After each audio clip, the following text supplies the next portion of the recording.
Friends, कैसे हैं आप लोग। आई होप आप लोग बहुत अच्छे होंगे और मुझे पूरी उम्मीद है कि आप लोग अच्छे से पढ़ाई कर रहे होंगे, मेरा लेक्चर देख रहे होंगे और उसके ऊपर अपना कंसेप्ट बिल्डिंग कर रहे होंगे। क्योंकि अब जो सीटेट का एग्ज़ाम है वो डायरेक्ट नोट्स से क्वेश्चंस नहीं आते हैं, उसमें उसमें कंसेप्ट आधारित क्वेश्चंस आते हैं। तो आई होप आप लोग बहुत अच्छी तरीके से प्रिपेयर्ड हो रहे होंगे, मेंटली, फिजिकली और एजुकेशनली, यानी कि आप लोग ज्ञान का अर्जन कर रहे होंगे। इसी कड़ी में आज हम लोगों का टॉपिक है बेंजामिन ब्लूम्स का टैक्सोनॉमी ऑफ एजुकेशनल ऑब्जेक्टिव। इसमें क्या है, इन्होंने बताया कि जो शैक्षणिक उद्देश्य है उसका जो है सो वर्गीकरण किया था। वर्गीकरण 3 टाइप में वर्गीकरण किया था। सबसे पहला था ज्ञानात्मक यानी कि कॉग्निटिव डोमेन। दूसरा था भावनात्मक पक्ष और तीसरा क्रियात्मक पक्ष। तो आइए देखते हैं इन तीनों टॉपिक के बारे में। पहले तो क्या होता था कि डायरेक्ट नोट्स से ही, जो आपके सामने में जो नोट्स दिख रहा है, इसी नोट्स से डायरेक्ट हूबहू लाइन बाय लाइन एग्जाम्स में क्वेश्चंस आते थे।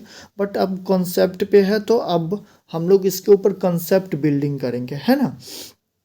तो जो कॉग्निटिव डेवलपमेंट है, इसको जो है सो 6 पार्टों में बांटा गया है। और 6 पार्टों में कौन कौन से पार्ट हैं, तो सबसे पहला है ज्ञान।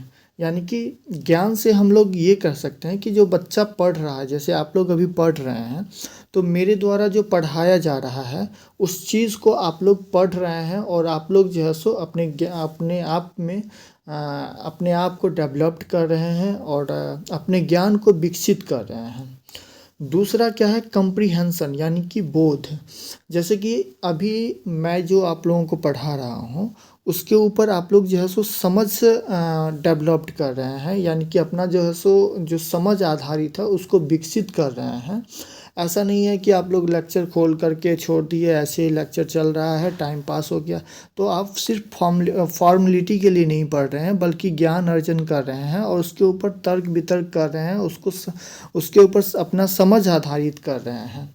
तो बोध का मतलब क्या होता है, कंप्रीहेंशन। इट मीन्स कि जो है सो आप इसको समझ रहे हैं और समझने के साथ क्या कीजिएगा, नेक्स्ट आपका जो ये प्रोसेस होगा वो होगा, आप जो पढ़ रहे हैं उसका अनुप्रयोग कीजिएगा। अनुप्रयोग कहने का मतलब ये है कि जैसे मैंने आप लोगों को थ्योरी पढ़ाया, तो फिर आप यहाँ से जाने के बाद क्लास जब ख़त्म होगा, तो जब क्लास कंप्लीट होने के बाद आप लोग क्या कीजिएगा, को PYQ लगाइएगा या कोई सेट बनाइएगा। तो सेट बनाइएगा तो इसका मतलब क्या हुआ कि आपने जो ज्ञान अर्जन किया उसका आप जो है सो अनुप्रयोग कर रहे हैं। अनुप्रयोग कर रहे हैं, इट मीन्स कि क्वेश्चंस को सॉल्व कर रहे हैं। चौथा है विश्लेषण। तो उसके बाद क्या होगा कि जब आप सेट बनाइएगा तो फिर आप अपने मार्क्स को देखिएगा, कहाँ सही किए कहाँ गलत किए। तो इसको मतलब एक एनालाइज कीजिएगा, यानी कि विश्लेषण कीजिएगा, ठीक है। और पांचवा है संश्लेषण। इसका मतलब ये हुआ कि जो भी आप पढ़ रहे हैं, जितने भी आज तक आपने पढ़ा, तो जब आपका एग्ज़ाम्स का टाइम आएगा, जब फरवरी मंथ इंटर हो जाएगा, तो जितने भी आप टॉपिक को पढ़े हैं उस टॉपिक को कोलिब्रेट करके और एक दूसरे से लिंक करके, और तब जो है सो आप समझ आधारित जो है सो अपना समझ स्थापित करेंगे और एग्ज़ाम्स में जो है सो उसके आधार पे आप अपने क्वेश्चंस को अटेम्प्ट करेंगे। और लास्ट हमारा छठा स्टेप है इवोल्यूशन, यानी कि मूल्यांकन। तो जब आप एग्ज़ाम्स दे करके आएंगे तो उसके बाद क्या होगा कि आपका मूल्यांकन होगा, यानी कि आप कितने नंबर लाए। जैसे 150 मार्क्स है, 150 नंबर का है, 150 मार्क्स का है, तो आप लोग कितने नंबर लाए, 90 प्लस लाए या फिर 110 प्लस लाए। तो ये आपका मूल्यांकन हुआ। तो ये हो गया कॉग्निटिव डोमेन, यानी कि ज्ञानात्मक पक्ष। क्या हुआ, कॉग्निटिव डोमेन यानी कि ज्ञानात्मक पक्ष। इसमें 6 प्रकार से गुजरते हैं, जिसमें कि सबसे पहले जो ऊपर का 3 है, यानी कि जो मूल्यांकन हुआ है ना, जो ये हो गया आपका मूल्यांकन हो गया, संश्लेषण हो गया या विश्लेषण हो गया, ये हायर लेवल थिंकिंग को डेवलप्ड करता है। क्या करता है, हायर लेवल थिंकिंग को डेवलप्ड करता है। वहीं जो लास्ट का 3 है, यानी कि अनुप्रयोग या समझबूझ या ज्ञान, ये जो है सो लोअर लेवल थिंकिंग को डेवलप्ड करता है। तो ये हमारा एनसीईआरटी ऐसा बोलता है। उसके बाद क्या है, भावनात्मक पक्ष।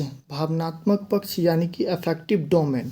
अफेक्टिव डोमेन क्या होता है, इनमें जो है सो इसमें वे तरीके शामिल होते हैं जिससे जो व्यक्ति का भावना, जैसे नाम से ही पता चल रहा है कि भावनात्मक पक्ष यानी कि भावनात्मक रूप से समान करते हैं, सामना करते हैं। तो इसी को जो है सो भावनात्मक यानी कि अफेक्टिव डोमेन कहते हैं। जैसे तारीफ करना किसी का, जैसे किसी का प्रोत्साहन करना या किसी को प्रेरणा देना, किसी को मोटिवेट करना, तो इसी को भावनात्मक पक्ष कहते हैं, है ना।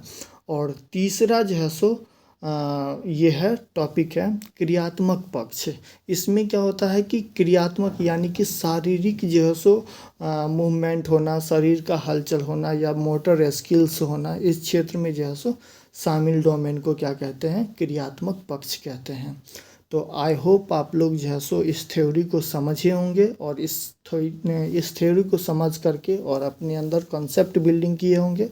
तो फिर मिलते हैं नेक्स्ट क्लासेस में, तब तक के लिए फिर आप लोग रिवीजन करते रहिए और प्रिपरेशन करते रहिए। आई होप आप लोगों का बहुत अच्छा एग्ज़ाम जाए और बहुत अच्छी तरीके से आप लोगों का प्रिपरेशन हो सके। तो फिर नेक्स्ट वीडियो में मिलते हैं।